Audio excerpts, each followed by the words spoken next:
Welcome to our channel. Today we how to connect Intercom webhooks to make scenarios, detailed guide step by step clearly. To connect Intercom webhooks to make scenarios, start by logging into your Intercom account. Navigate to the settings menu in the bottom left corner of the Intercom dashboard. Select the webhooks option from the menu. Click on the Add a new webhook button. In the URL field, enter the webhook URL provided by Make. Choose the relevant events you want to trigger the webhook from the list. Configure any additional settings according to your needs. Save the webhook settings. Next, log into your Make account. Create a new scenario by clicking on the Create a new scenario button. Add a webhook module by searching for webhook in the module search bar.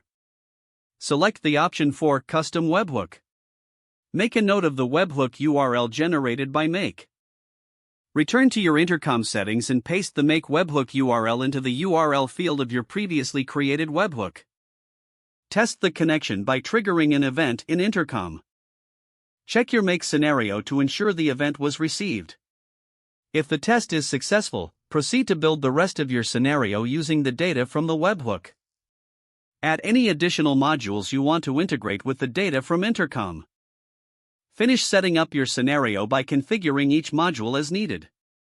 Once completed, turn on the scenario to enable automation. You have now successfully connected Intercom webhooks to make scenarios.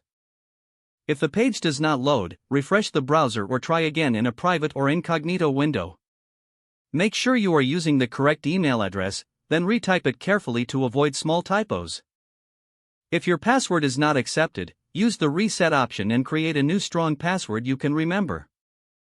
Check your spam folder for verification or security emails, then complete any requested confirmation steps. Enable two-factor authentication if available to improve account security and reduce unauthorized access risk.